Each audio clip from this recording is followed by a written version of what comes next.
Hello friends, നമ്മുടെ നടിപ്പിൻ നായകൻ സൂര്യയുടെ 49ാം പിറന്നാളായിരുന്നു ഇന്ന്.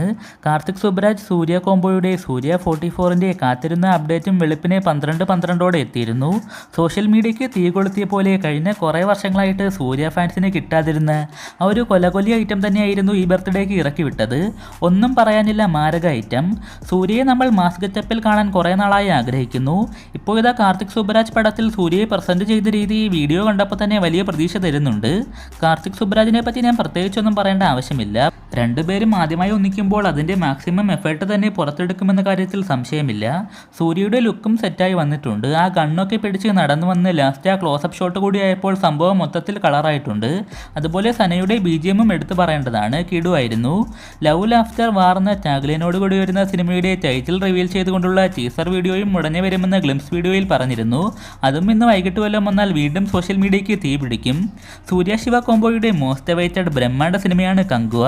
സിനിമയിലെ കാത്തിരുന്ന ഫസ്റ്റ് സിംഗിളായ ഫയർ സോങ് കുറച്ചു മുമ്പ് പുറത്തുവിട്ടിരുന്നു. ഫയർ സോങ്ങിനെ കുറിച്ച് പറയുകയാണെങ്കിൽ എനിക്ക് സിനിമയുടെ മൂഡിനോട് ചേർന്ന് നിൽക്കുന്ന ഒരു ഡീസൻറ്റ് പാട്ടായിട്ടാണ് അനുഭവപ്പെട്ടത്. വലിയ സംഭവമായിട്ടൊന്നും തോന്നിയില്ല. എങ്കിലും ആ ഒരു മൂഡ് തിയേറ്ററിൽ ക്രിയേറ്റ് ചെയ്യാൻ ഈ സോങ്ങിന് സാധിക്കുമെന്ന് തോന്നുന്നുണ്ട്. അല്ലാതെ പാട്ട് എപ്പോഴും കേൾക്കുന്ന രീതിയിലുള്ള അടിപൊളി സാധനമെന്നൊന്നും ഫീൽ ചെയ്തിട്ടില്ല. എൻ്റെ പേഴ്സണൽ അഭിപ്രായം മാത്രമാണ് ഞാൻ പറഞ്ഞത്. നമുക്കറിയാം, കങ്കുവ ഗോത്രവർഗ്ഗക്കാരുടെ കഥ പറയുന്ന സിനിമയാണ്. സോ അതിനോട് ചേർന്ന് നിൽക്കുന്ന ഒരു ട്രൈബൽ ഫോക്ക് ടോണിലുള്ള പാട്ട് തന്നെയായിരുന്നു പുറത്തു വന്നത്. വിഷ്വൽസൊക്കെ നല്ല റിച്ച്നെസ് തോന്നിക്കുന്നുണ്ട്. DSP സോങ് കുളമാക്കാതെ ഡീസൻ്റായിട്ട് തന്നെ എടുത്തു വെച്ചിട്ടുമുണ്ട്. ഏറ്റവും കിടുവായിട്ട് തോന്നിയത് സൂര്യയുടെ എക്സ്പ്രഷനും ലുക്കുമാണ്. ശരിക്കും നല്ല വ്യത്യസ്തത തോന്നി. സിനിമയുടെ അവസ്ഥ എന്ത് തന്നെയായാലും പെർഫോമൻസിൽ ഇവിടെ ഒരു വീഴ്ചയും സംഭവിക്കില്ല. ഒക്ടോബർ 10 തിയേറ്ററിലേക്ക് എത്തുന്ന സിനിമയ്ക്കായിട്ട് നമുക്ക് കാത്തിരിക്കാം.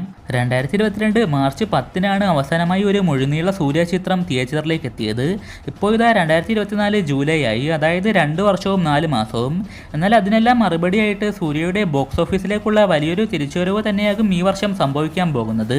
കങ്കുവ ഒക്ടോബറിൽ ഇറങ്ങി വൻ വിജയമായി മാറിക്കഴിഞ്ഞാൽ അതിനുശേഷം വരുന്ന കാർത്തിക് സുബ്രാജ് സിനിമയും സുധാ കൊങ്കര സിനിമയും വെട്രിമാരൻ്റെ വാടിവാസലും അങ്ങനെ എല്ലാം കൊലകൊല്ലി ഐറ്റങ്ങളാണ്.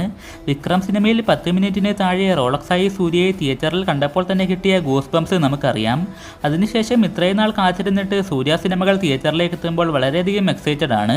അദ്ദേഹത്തെ ബോക്സ് ഓഫീസിൻ്റെ പേരിൽ ട്രോളിയവർക്കെല്ലാം നല്ലൊരു തിരിച്ചടി തന്നെയാകട്ടെ ഇനി വരാൻ പോകുന്ന സിനിമകൾ. അപ്പോൾ നടിപ്പിൻ നായകൻ സൂര്യയ്ക്ക് ഒരിക്കൽ കൂടി ജന്മദിനാശംസകൾ. ഇപ്പോൾ വലിയ റീച്ചൊന്നുമില്ലെങ്കിലും നമ്മുടെ ഈ ചാനൽ 30,000 സബ്സ്ക്രൈബേഴ്സ് കംപ്ലീറ്റ് ചെയ്ത ദിവസം കൂടിയാണെന്ന്. ഇതുവരെ കൂടെ നിന്ന് സപ്പോർട്ട് ചെയ്ത എല്ലാവർക്കും ഒരുപാട് നന്ദി. നിങ്ങളുടെ അഭിപ്രായങ്ങളൊക്കെ തീർച്ചയായും താഴെ കമൻറ്റ് ചെയ്യുക. നമുക്ക് മറ്റൊരു വീഡിയോയിൽ കാണാം.